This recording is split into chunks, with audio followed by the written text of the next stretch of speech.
Good morning, Prof and class. Today, my group and I are going to share about the Bhopal disaster in India. And this is the main outline of our presentation. The Bhopal disaster is often cited as the world's worst industrial tragedy in the history of India.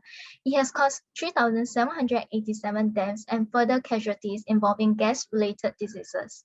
Before I explain further, let's watch a short video clip on how the tragedy unfolded.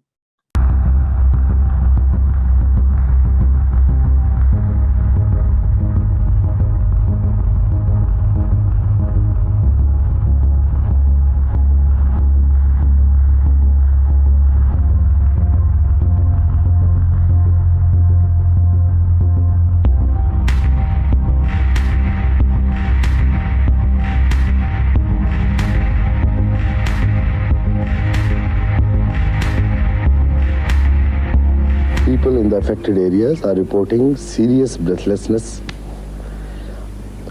various lung ailments, liver damage, kidney damage, muscle pain, continuous fever, headache, and I think there is not a single organ in the body which is not affected by the poison gas. As seen from the video, the tragedy has affected the people of Bhopal up to the present day. The effects of the explosion grew out of proportion as the toxic gas continued to spread over the densely populated neighborhood around the plant. The disaster was triggered when a large amount of water entered the tank and caused a chemical reaction that increased the temperature inside the tank to over 200 degrees Celsius, raising the pressure to a level the tank was not designed to withstand. And this resulted in a release of large amount of toxic gases. There were many factors leading to the leak of gas, mainly the lack of stringent safety enforcement that caused the reduction of safety management in the plant. Due to the economic pressure by the government, the engineer modified the plant design to reduce expenses. Safety systems were also switched off to reduce operating costs. There are also improper practices such as using hazardous chemical like MIC, storing chemicals in large tanks, and having the corroding materials in pipelines unattended in the workplace. Lastly, after the plant ceased production due to the decreased sales, there was also poor maintenance and failure in the several safety systems that were not fixed. So who are the key stakeholders involved in the Bhopal disaster? I will briefly introduce them in the following. In 1969, UCC, the owner of the plant, built a new pesticide formulation factory in the city of Bhopal, which will allow them to produce large quantities of UCC product known as Savin, which contain MIC. UCC owns a similar factory in West Virginia in the US, but has dropped the safety standard for the plant in Bhopal to cut operation costs. The next key stakeholder is the government of India. In the 1970s, it began to encourage foreign companies to invest in local industry. UCC was asked to build a plant for the manufacture of Savin, despite Bhopal not being an ideal place for hazardous industry. The government of India did not have proper enforcement of safety regulation in place due to economic pressure. The last key stakeholders will be the workers under UCC and the residents of Bhopal. As early as 1976, workers had demanded for better safety provision and also posted warning signs in the neighborhood. Furthermore, in 1982, 2 years before the disaster, an inspection by American employees of Union Carbide declared the plant as unsafe, but there were no immediate action taken, and the workers and residents have already suffered since then. So who is responsible for the cause of disaster? We felt that it should be the combined responsibility of UCC and the government of India, as UCC has exploited a government loophole. In the corporate negligence perspective, UCC was responsible for the negligence of basic training and risk management that has allowed water to penetrate into the MIC tank in the absence of properly working safeguards. Furthermore, it was reported that the UCC has ignored premeditated safety compromise raised by US experts and cut the cost of construction. On the other hand, the Indian government lacks of stringent enforcement to set proper standard for the companies in India have played a part in allowing UCC to be able to exploit the rules. even though UCC allegedly suspected an act of sabotage from a disgruntled worker, there was no conclusive evidence proven. While UCC and the government eventually compensated victims, the compensation received was delayed and it was of minimal amount that was unjust to the victim. Lastly, I will be covering a new stakeholder in effect, Dow Chemical, an US-based company has come into play as they acquired the assets of UCC. Dow Chemical has consistently dissociated itself from the responsibility of the tragedy and claimed the responsibility to company was inappropriate and misdirected. Hence, it did not clean up the aftermath. Irregardless, the Indian government pursued a case to claim financial compensation from Dow Chemical, and the court has made it clear that Dow itself has the responsibility to ensure that UCC faced the outstanding charges against it. Now, I'll pass my time to Cheryl to cover the next question. Thank you, Shi Ting. Now I'll be going through the next question. Would the situation have been different had the Union Carbide plant been in the United States? Now, our team's answer for this question will be yes, the situation will be different, and the situation will be better. The tragedy might not have occurred there. It is clear that the Union Carbide had dropped the safety standards at the Bhopal plant, and the laws were not as strictly enforced by the Indian government as mentioned from Shi Ting earlier on. It is a fact corporate life in Europe and North America that companies often rely on the government inspectors to keep them doing the right thing. Indian government safety and environmental inspections were different from the United States. There are frequent government inspections in the United States, and since the United States government has been strict in their inspections, safety measures has been reinforced properly. There is an identical plant in West Virginia, in the United States run by the Union Carbide. The plant has safety measures taken. From the image, we can see that there is a clear difference between the Bhopal plant and the West Virginia plant. There is a complete evacuation plan for the community in place. Systems and instruments are well inspected and are functioning well. Since the United States is a developed country, the West Virginia plant is more isolated than the Bhopal plant, with the nearest residents being 4 miles away from the plant gate, so that there is a good distance between the locals and the plant. Employees, police, and the paramedics have been well trained and are prepared for emergencies as well. So therefore, we feel that since the situation in terms of safety and strict enforcement of law from the government, we conclude that yes, the situation will be different and the tragedy will be less likely to occur there. Next, I will be talking about what are the special responsibilities binding upon MNC operating in the developing or poorer countries. But in this case study, the MNC will be the UCC as they were the parent company. So firstly, given that the organization should comply with the SA 8000 code, MNC should have the minimum health and safety protocol as stated in the photo. It will be their responsibility to provide a safe and healthy environment, taking effective steps to prevent accidents and injuries from happening. There must be regular and recorded health and safety training with early warning detections of the systems and so forth. These procedures can be done easily in the developed country. However, we must take into considerations the factors of the poorer and the developing countries. So it is also UCC's responsibilities to understand the special problems that frequently exist in the poorer or developing countries. Proper research about the foreign countries must be taken place before operating.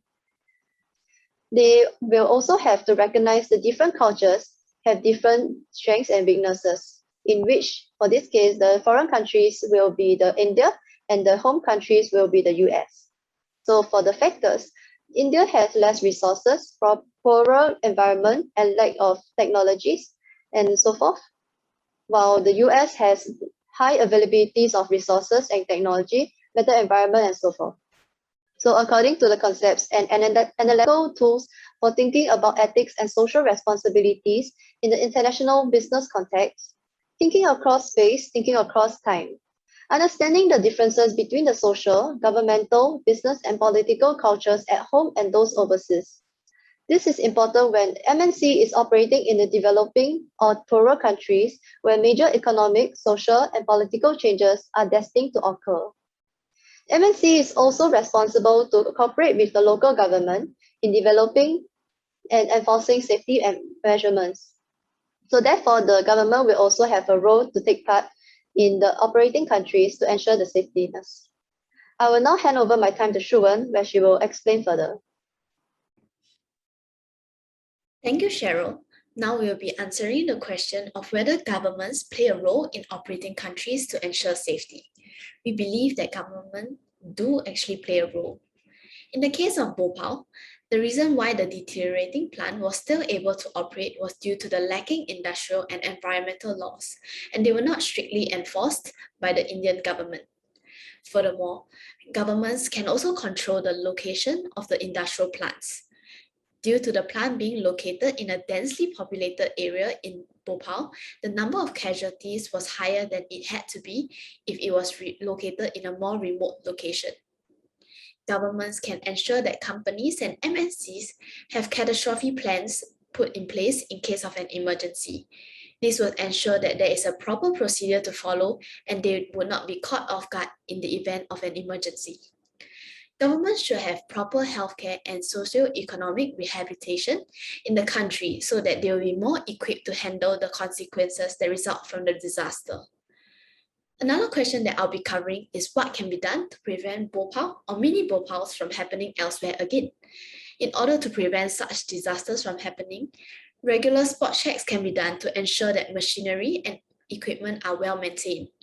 The government can send inspectors to do surprise spot checks to ensure that industrial plants and factories are consistently following the guidelines and rules put in place. Training and education of workers can also be enforced by companies to further prevent disasters from occurring. With proper training, accidents will be reduced as workers will utilize the equipment correctly. The government can also have stricter enforcement by imposing higher fines or even a jail term. This will serve as a deterrent for companies and MNCs as it will occur at higher costs and it will reduce their profits.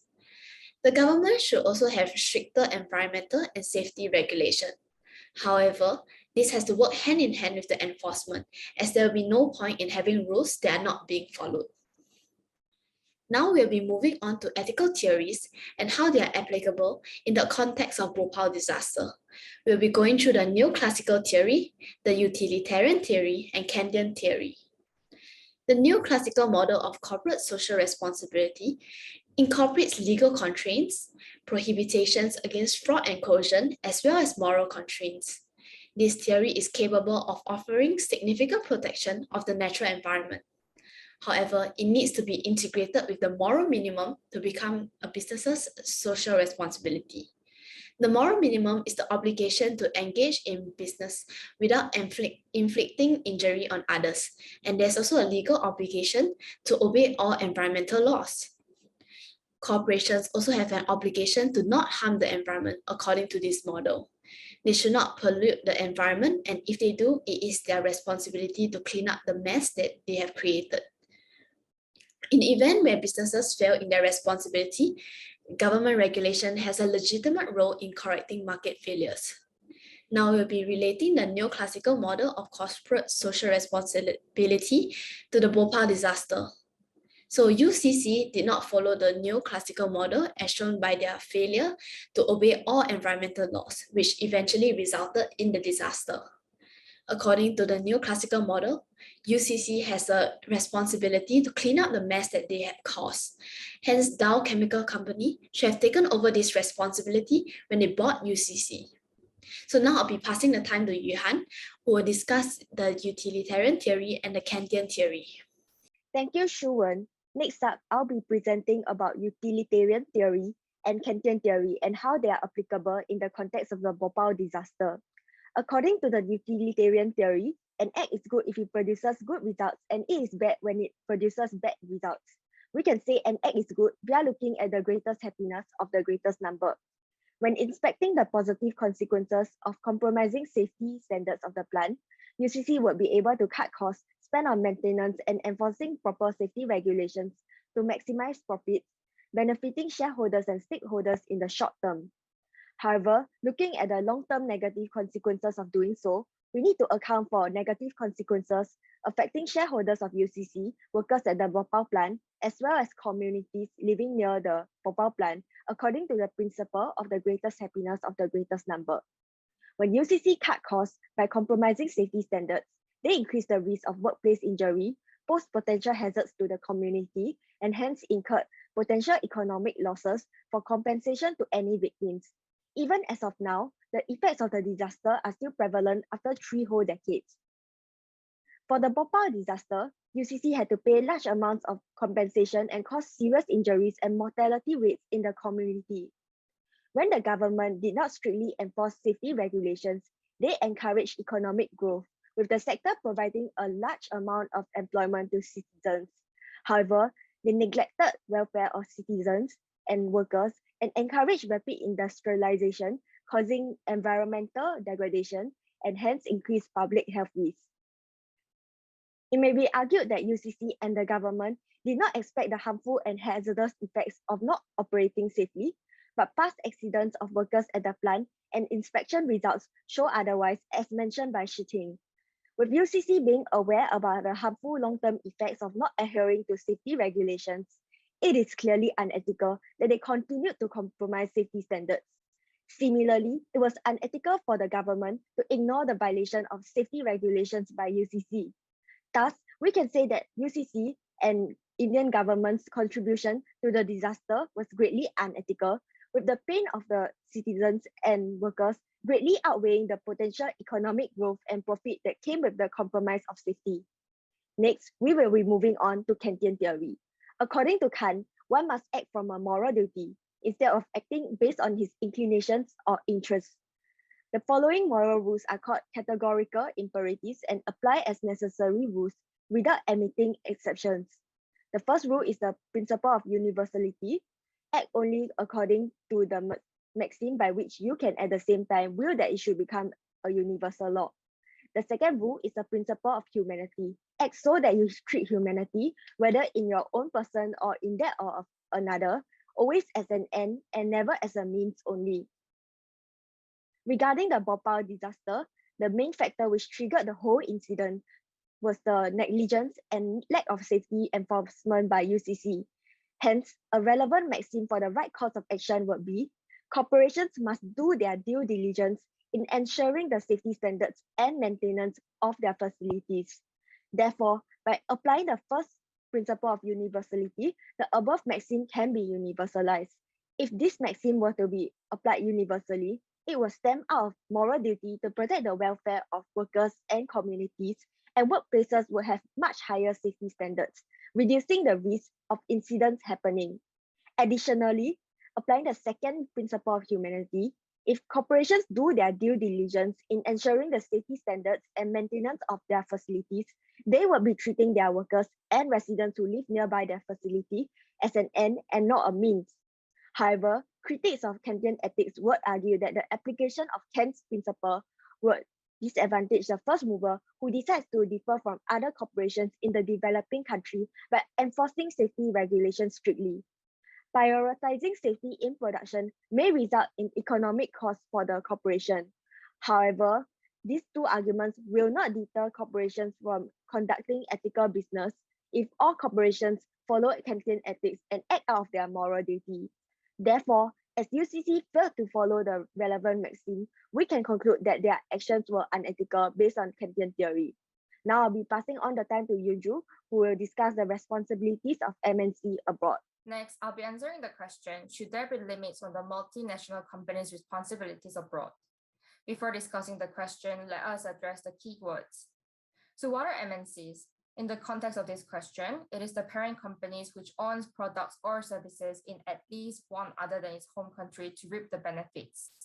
Out of the many forms of transnational business activities, I'll be focusing on direct investments and joint ventures, since my group mate Jing Jie will be discussing responsibility towards contractors and subcontractors down the line. So, what responsibilities are we talking about?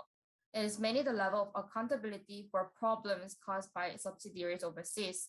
Our group divided responsibilities into two categories, before and after the incident arise, and here are some of those that what we think is important.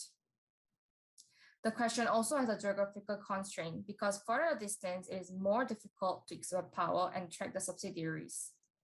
Due to the following constraint, many companies adopt out of sight, out of mind behavior, rationalizing negligence due to distance. With this in mind, back to the main question, should we limit MNC's responsibilities abroad? Some will say yes, because there should be minimum benchmark for all to adhere to and to prevent further exploitations, while some of the opposition would argue that it is natural that businesses take profit maximizing behavior and limiting responsibilities will hurt their profit, thereby discouraging companies from risk-taking. So which side are you with? To determine the responsibility for MNCs overseas, there are several factors that we need to consider as you see from the slide. And the first factor is law. Law often serves as a normative guiding principle to determine the right and wrong. So in law, there's concept of legal personality that views parent company and subsidiaries as a separate entities. Currently, there's no international law that holds MNCs liable for the legal infractions of its subsidiaries. Although there are exceptions as shown on the slides, these are often very hard to prove, especially for those companies that are based overseas. However, law also has a limitation. Even if the law says one is not liable, it does not mean the law is completely true. It is constantly revised to meet the changing needs of the society. The next factor is the percentage of ownership by the parent company. Higher ownership would mean that they have a greater say and influence to impose practical control over the management. And having a high percentage, such as 50%, would also mean they have a stake in choosing the leader. Also, that could apply indirect pressure onto the subsidiaries to adhere to certain levels of standards. The next factor is the size of the company. According to CSR, company exists to help the humanity, so they must do CSR before they're allowed to operate. Hence, since the larger companies have a greater capacity to help, they're definitely more well off than their subsidiaries, so they have a higher responsibility since they are in a better position as compared to the smaller size companies. Moving on, the next factor is companies' direction. With growing social consciousness of the consumers in the recent years, consumers are more mindful of what they buy, checking their sources of goods. It is very common to see companies promoting themselves to be vegan, ethical processes, and no animal testing and so on. However, more often than not, this is not completely true, as their subsidiaries may not have followed the standards of the parent company.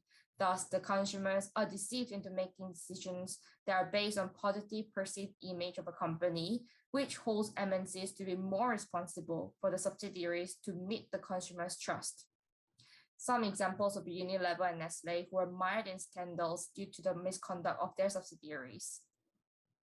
The next factor is the size of the impact. Here are some of the questions that you could think about.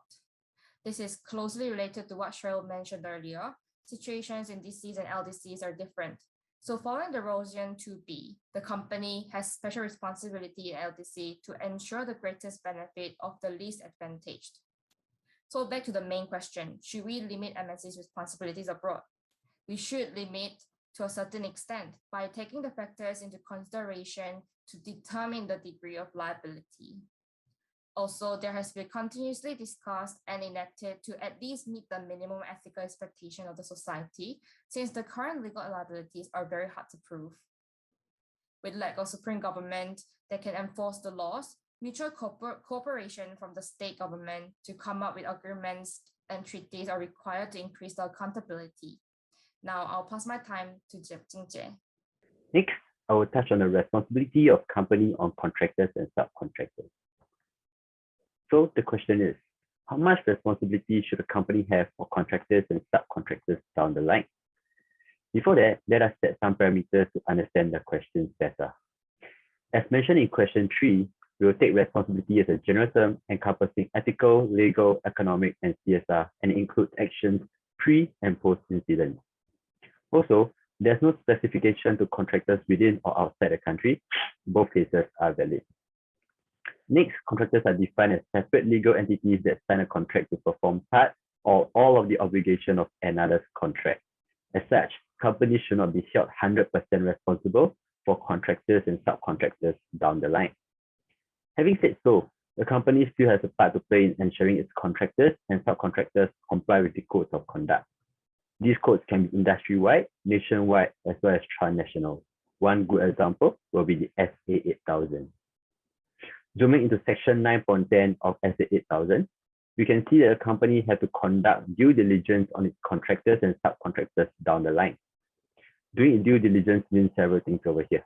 Firstly, identifying supply chain members in accordance to the listed components of SA 8000, effective communication about SA 8000 requirements to the contractors and subcontractors, adequate risk assessment as well as management, regular monitoring and tracking performance of contractors as well as subcontractors.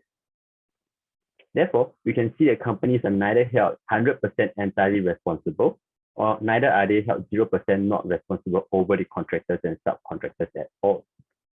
To answer the question better, we will understand responsibility as spectrum, which involves numerous factors that I will elaborate further on. Right, some of the factors have been mentioned by Yun Ju in question 3 earlier, and I will not bring them up again. First factor, we'll look at external pressure on the company. Greater pressure by stakeholders, the consumers, shareholders, NGO, and country government will hold companies to greater accountability. Also, pressure can come from codes of conduct as well. More stringent codes of conduct suggest greater responsibility to oblige with the rules and regulations. Companies that voluntarily sign up to follow a certain code of conduct should be conferred to a higher state of responsibility as well. Second factor is the scale of the company. Company invested in more regions across the world will have to be held to a higher level of responsibility due to its greater geographical network and the potential impact that it can inflict upon. On the other hand, companies with greater reputation and market share will have to maintain its status and public image. To do so, they have to rein more responsibility over the contractors and subcontractors. Third factor to consider with the size of contractors and the extent of supply chain. Within a single contractor entity itself, more employees and more processes will require more effort and responsibility in supervising compliance with the codes of conduct. Secondly, looking at the extent of supply chain. With more contractors involved, more responsibility has to happen to oversee this greater number of contractors. Furthermore, with each additional new subcontractor down the line, the main company in question has weaker direct supervision over them. Therefore, it will require more responsibility in ensuring compliance and standards. For the fourth factor, we will look at the process of contractor selection. With more options to choose from, a company will have to do its due diligence and research before picking the most appropriate contractor to contract with. With that said, the company should be held to a higher level of responsibility for its final choice. Lastly, we will consider the history and prevalent social issues in the relevant country. Presence of past precedent cases will warrant companies more responsible in taking note of it. A sub-factor to consider over here is the recency of the case. More recent cases suggest the company should be more aware about the do's and don'ts within the industry, and therefore should be held to be more responsible. Another sub-factor to consider over here will be the business model as well as whether they're in the same industry. Company that has a similar business model or are in the same industry suggests that a specific company has more relevant insights and lessons learned that they can take away. Therefore, they should be held more responsible as well. In addition, looking at prevalent social issues, these are considerable factors as well. Such cracks in the society presents loopholes that unethical contractors and subcontractors can take advantage of for their own benefit, for their own profits. As such, companies exploring contractors in these more vulnerable regions should be held to a higher level of responsibility.